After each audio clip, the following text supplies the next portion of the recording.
Hey, experts, we've got something really awesome that we do here at Coffee Experts Club, and that's called the My First Drive-Through Coffee Masterclass. So if you're opening your next coffee shop, I think a lot of times you may think to yourself, I know what goes into opening a coffee shop. I've been doing this for years, but maybe you've been doing it for somebody else. And maybe this is your first option of starting a coffee shop on your own. Or maybe you don't know anything about coffee and you're just like, I'm looking for a good investment opportunity. Starting a coffee shop seems like a good place to put it, and you're going to enter into it. But what you don't know is all the things that you don't know, right? And so what we've done with this masterclass is taken behind the scenes, how you find your first location, what you need to be thinking about in finding a location. We give you a gift in the masterclass where it's a step-by-step process of how you're opening your coffee shop, the different checkpoints you need from coming up with your plans and talking with the city and then negotiating a lease. And then how do you build a team and what are the different pieces you need to be thinking about? It's a great masterclass, door to door, start to finish, completely free on opening up your next coffee drive-through. So check it out. It's at myfirstdrivethrough.coffee, and it's a great masterclass. You won't regret it. We'll see you on the inside there. Welcome to the Coffee Experts Club, where we discuss all of the insights, expertise, and drama that goes into making your passion your profession. Our hosts, Aaron, Ben, and Drew, are three coffee experts who have taken their coffee experience and turned it into true expertise. They have consulted with major coffee brands throughout the United States and beyond, providing operations expertise and growth strategy for drive-through openings, multiple locations, and everything in between. So brew yourself a cup and hang out a bit with the Coffee Experts Club. Coffee Experts Club. Yes, Coffee Experts Club. We are here. Gentlemen, good to see you guys. How was the day? Good. Feels like a Monday though. It does feel like a Monday. It does feel like a Monday. If you're here today on this particular feeling like a Monday kind of day and you're thinking about starting a new coffee shop, this is the place to be. So tell your friends, tell your neighbors, tell your family, they're thinking about starting a coffee shop. Coffee Experts Club is the place to be. We've been talking to quite a few experts in the industry. We're going to lean a little bit stronger into new folks wanting to start new things, because I feel like there are a lot of people out there that when they're wanting to get started, they don't have a good source they can go to. Maybe they have an experience of where they've been working. Maybe they've been working coffee for somebody else. Maybe they've been hearing people talk about coffee. Maybe they've just been dreaming about coffee. And coffee has this terrible deception about it of it seeming like, how hard could it be? And I think that there's some danger in that. That can be really dangerous. And so why not go someplace that you could get your questions answered? And that's what the podcast is intended to be. So let's lean into it today. Today, we're going to be talking about new locations. So maybe you're dreaming about a new location. Maybe you've had this idea in your mind. Maybe you've even got a site picked out. We're going to talk today just about pitfalls, dangers, things you want to be aware of, things you want to be careful of, things you want to run towards, and things you want to run away from. Drew Moody, I feel like there have been some locations we've seen that they should have run away, but instead they ran to it, and therefore they have a low traffic location. Nobody wants to open a location that ends up being kind of a sleeper, right? Every coffee shop's got one. They happen out there sometimes, but what would you guys say, like, to the idea of somebody's listening today and they're like, man, I don't want my first one to suck. What would be the top of thing that comes to mind when you think about, I want my first location to kill? How do I do that? I'd say make sure that the edge of your property are going to be used for signage for some government reasons or for some advertising purposes. We had a client who was looking at property, but the very corner, which was on the intersection, was going to be used for some signage for some other project. Just going to block the view to your business. Yeah. I would say any location that's on a street that's faster than 40 miles per hour is probably a no-go. Man, did we learn that the hard way with 395? Did that kick us in the ass? Boy, oh boy, we thought it was going to be so great. Remember, 24 hours. We're doing this thing for 24 hours. And the one thing we didn't take in consideration, they're not going slow enough as they pass our stand. People fly by. Well, we did do it for 24 hours, just not forever. Not very long. For 2 weeks. We did it for 2 weeks for 24 hours. Yeah. And I mean, I would couple that one with, if you're on an intersection, don't have your ingress egress right on the intersection, because red traffic lights destroy the ability for your cars to get in and out of your parking lot. back it up, right? The whole line backs up and then people have a hard time getting in and out. Yep. And there goes your car times.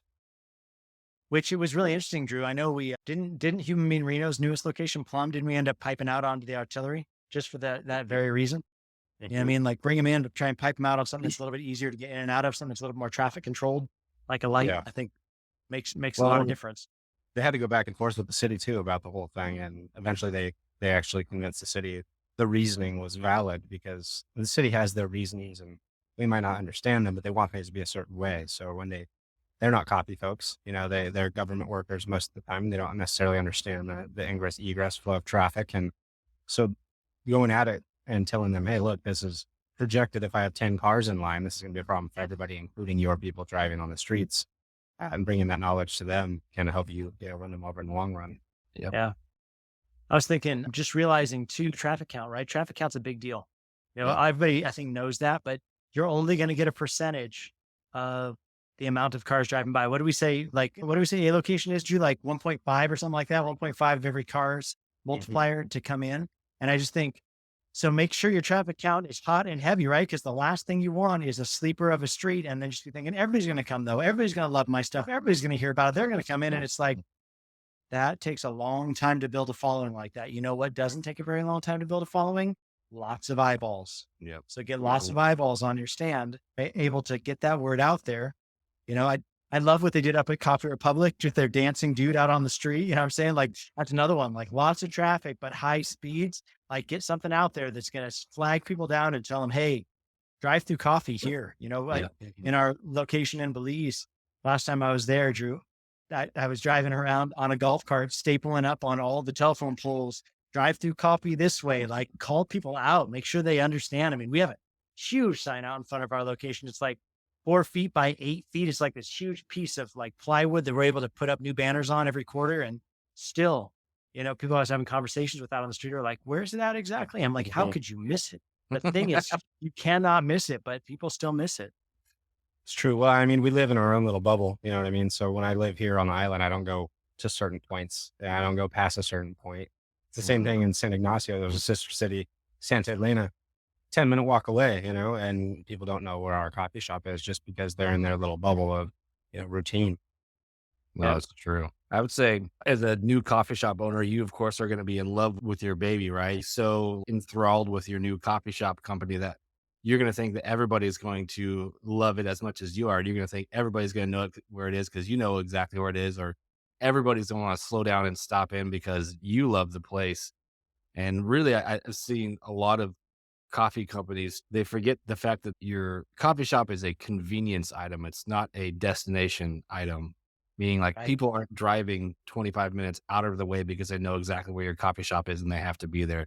They're driving 25 minutes to somewhere and your coffee shop just happens to be in the way of them getting there. So Right. as convenient as you can make it to get in and out and as much of in their path you can be, that's when you get traffic. It's not when like, I have to go out of my way to get into your coffee shop. If I have to go out of my way to get to your drive-thru, I'm just going to go to a different drive.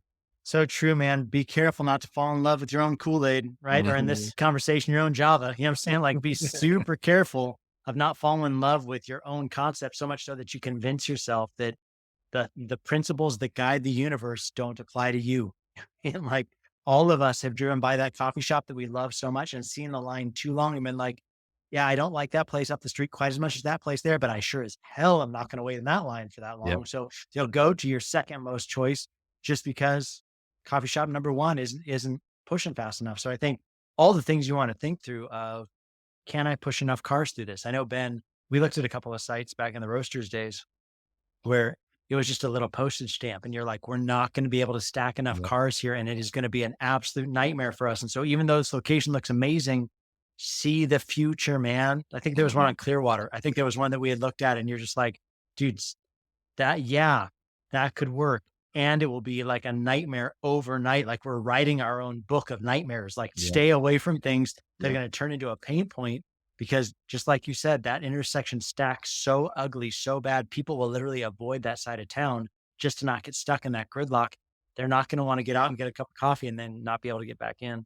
Yep. Yeah. I remember there was a location specifically that had, it was one of the main thoroughfares between Richland and Kennewick, and it had to had tens of thousands of cars every day. Like it was a dream location when it comes to amount of cars, and the cars like go from 40 they go through an intersection on the side of the location side of the intersection, it drops down to 35.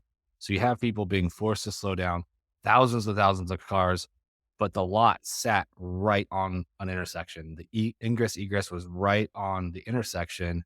So you had thousands of cars going east west, thousands of cars going north south. But the minute that light turned red, the north south traffic just naturally stacked up. I mean, on a busy day, 5 o'clock in the evening, you're waiting at that light at least 2 or 3 times for that light to flip through each cycle.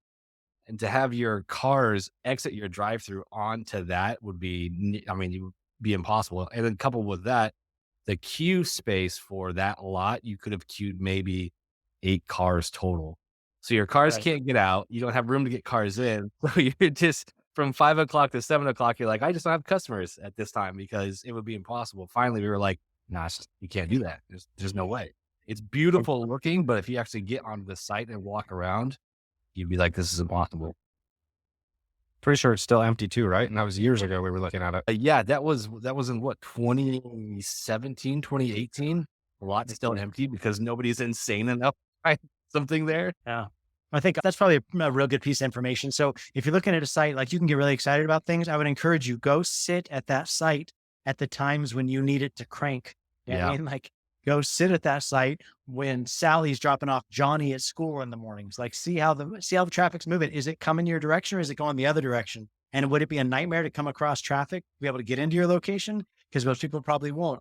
Come back and look at it when Sally's picking up Johnny from school that afternoon. Like, how is it holding up then? Like, be there and be aware of, if my location was here, what would that mean for me? Don't just go off of, because a lot of people will go that you can pull stats from the city. You can see what the traffic count is. There's traffic patterns. You can find it. You can go look it up. Nothing beats going and sitting at a stand and watching it. Go sit at a location and watch it at the times that you need it to sell for you, because there are critical times in coffee where you're going to sell the most cups. Make sure that those hours the traffic's moving your direction. Otherwise, it could be just a nightmare for you. It could be a beautiful spot. The traffic's just not working for you. I can't imagine how defeating that would be to be sitting in your shop knowing, okay, it's 7 o'clock, 8 o'clock hour, 3 o'clock hour, 5 o'clock hour, where like, these are my prime hours for business. And you see all the traffic and they just literally cannot come into your shop.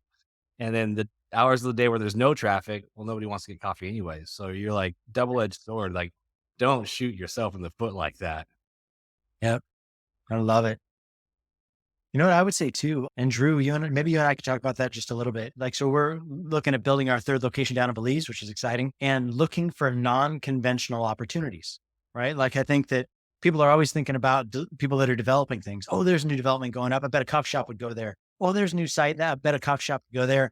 Man, I feel like, having consulted all over the United States now, right? Like, we've got clients in South Carolina. We've got them all the way up in the north of Montana. We've got them in Reno. We've got them in Washington. We've got them in all over the place, right? Down in Arizona. We've got clients everywhere. And I would just say this, when you're thinking about it, is sometimes some of the best deals are the non-conventional ones. Some of the ones where it's like, there's an old shopping center that was budgeted way too much parking for how much space they're going to need. And they've got a corner of the parking lot that could be reallocated for you to drop a stand on. I feel like that was some of Wes's best ideas. Yep. Like, some of our clients that we've talked to, some of their best ideas was approaching some old timer that's been sitting on a piece of property that's been paid off for the last 20 years. And he's just milking like a lease that's been there for the last 40, right?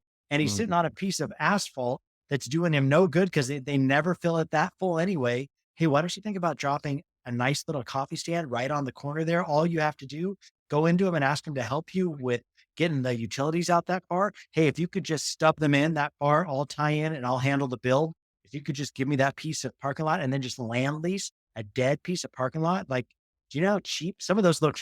I think back at like West Richland. Oh my gosh. Like, we were making a killing on that location for how cheap the rent was, but it was because somebody had the idea of, let's drop something on a dead piece of parking lot and see where it comes from. So don't just think it all has to be new builds. Don't live on somebody else's vision. You have vision where you could say, hey, all I need is, I think we can do it on 30 by 60.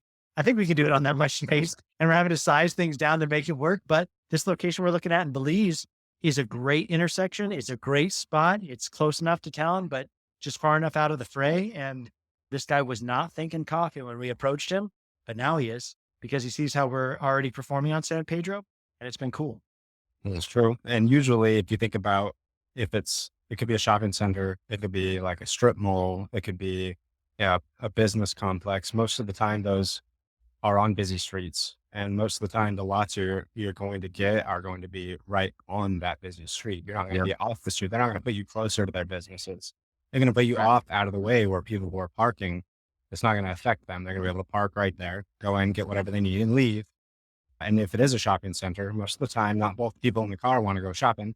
Most of the time, it's going to be a quick trip so they can stop at the coffee shop, go get what they need, or drop somebody off to shop, go get what they need, and leave. So you're getting all the exposure from the shoppers who may not naturally be coffee drinkers. Not everybody who frequents coffee starts that way. Sometimes you just need a little pick-me-up. And if it's by the hardware store, if it's by your local pub, those are not people that are necessarily always in our customer base, but that's a good way to hook them. Mm-hmm. Mm-hmm. And then keep an eye out for schools. If you've got grocery store school combo, like us just down the street here, there's a grocery store with a giant dead parking lot. What's across the street from it? A huge elementary school.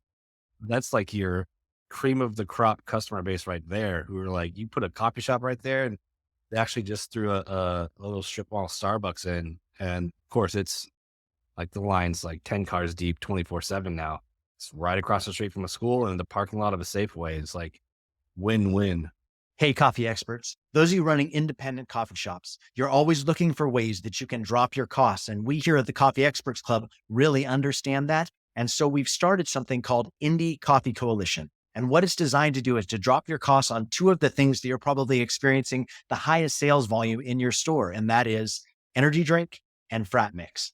Those two line items, we've created our own products and are offering you those products at a reduced cost so that you can cut out the Red Bull of America. You can cut out the main lines of energy drinks that you're doing and serve your own energy drink at a reduced cost on a line item that you're probably already making a lot of sales on anyway. The best way that you can grow sales is by dropping your costs and maintaining a current volume. So check us out at indiecoffee.co and we'll love to tell you more there.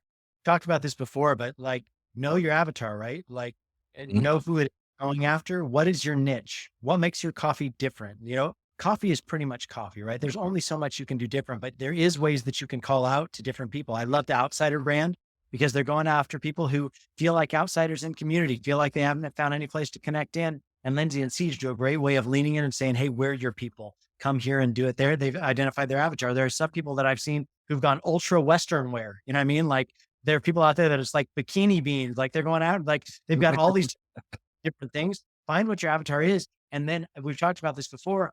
Look and pay attention where Starbucks is opening locations. Yep. They've already done all your demographic study for you. And if you can stay out of the fray, I'm not trying to compete with corporate coffee. My coffee colors aren't black and green. I think that it gives you an opportunity to play off of, hey, don't shop at the corporate, come to the little guy. Because there are all kinds of people out there right now that don't want to go big coffee. They would love to go indie, but the big guy has already done your demographic work. You know what I mean? So be thinking about, as you're opening things, could you open not too far away from a Starbucks? Because they've already done the work and they're not opening Starbucks on dead corners. They're opening on the right spots. Well, I mean, we even, there's so many scenarios where that's helpful too. I mean, we had a Starbucks at our Road 68 shop that was, probably half mile down the street. But if they closed for any reason, we just got a ton of free customers. Or if that drive-through line is too long, we just got a ton of free customers. So you may think that it'd be bad to try and compete with them, but it's like the same thing. Reason somebody wouldn't go through your drive-through if you had a long line is the same as Starbucks. If I see 8 cars in that line, I'm not going there. I'm going to go somewhere else. Oh, look, there's another shop right here. I can just pop in there. And then you've got your chance to shine and make them your new customer. And if you're too long, then maybe they'll go to Starbucks. But there's a reason why on every corner that there's a McDonald's, there's also a Burger King. Or if there's a Taco Bell, there's a McDonald's. You see these groupings of fast food because they all know if you don't want to sit in that line, well, you can come across the street to my line. I'll help you out. So good. Say schools, or not only schools, but ballparks, right? Southridge. I just think about Southridge and how it hum every Saturday with baseball games, soccer games, whatever.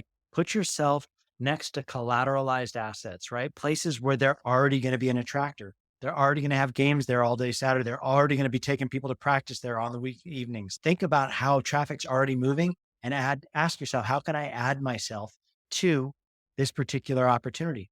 I Yeah. think I just feel like time and time again, we've seen people questioning traffic patterns and then asking how they can get themselves to fit. I think it's so smart. Yep.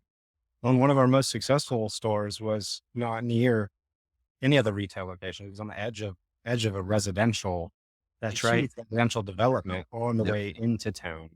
So Yeah. it wasn't plugged up by other congestion from neighboring businesses, or I think there was a car wash close by, but as we learned, that was pretty complimentary business.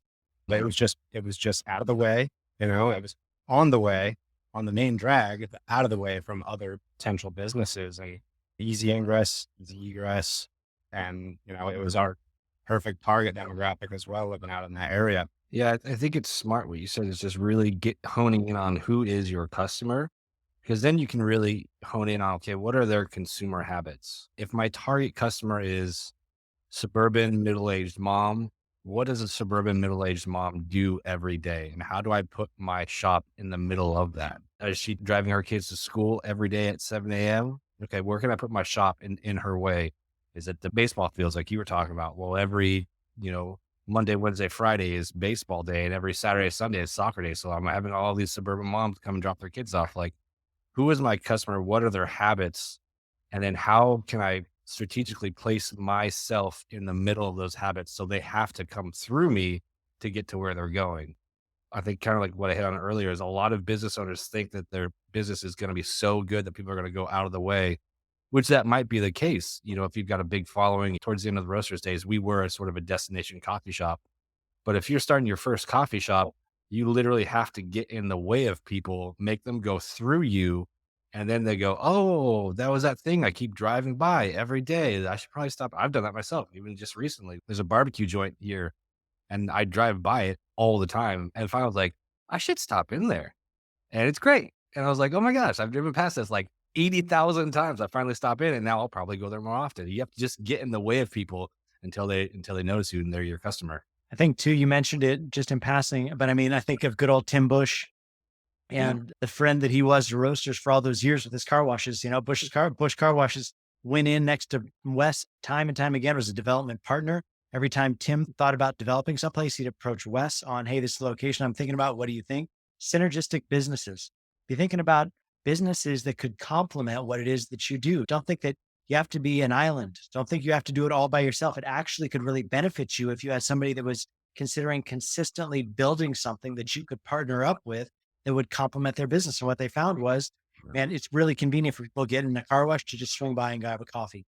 It's really convenient for people who are getting a coffee to swing through and get a car wash. And I just think it was complementary. They fed off each other. The synergy was good.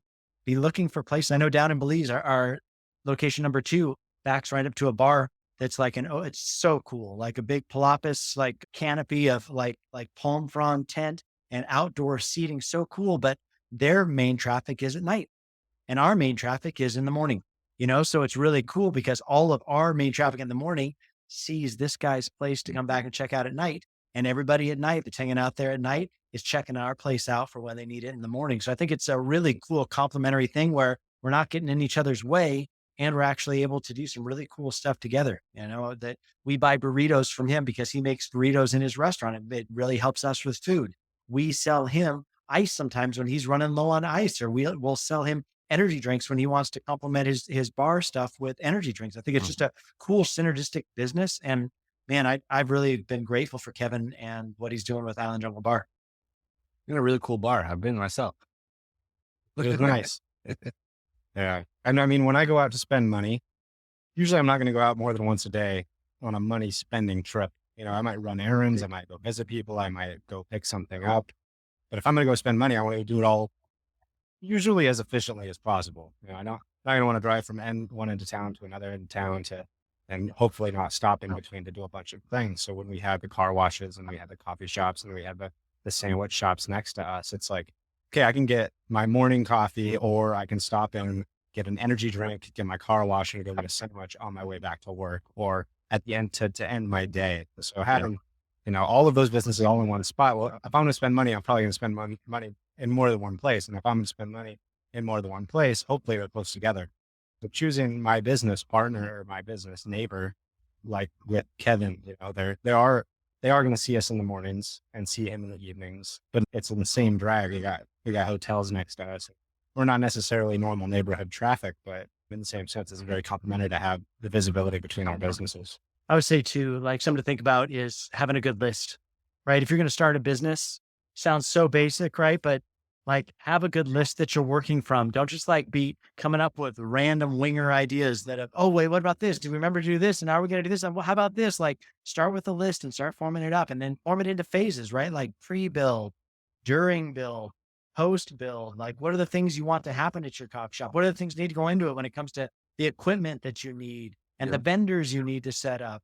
And what you want to think about, the different things you want to go on inside when it comes to aesthetics, and what does your signage look like, and how should your menu work, and then how should the workflows work behind the bar, and how big should behind the bar be, and how, like all the different pieces that you want to be thinking about. Form up a list, be executing from a list. If you don't have a list, or if you're thinking your list might not be robust enough, we don't talk about it a lot here on Coffee Experts Club, but we do have a whole academy called Coffee Experts Academy, coffeeexpertsacademy.com.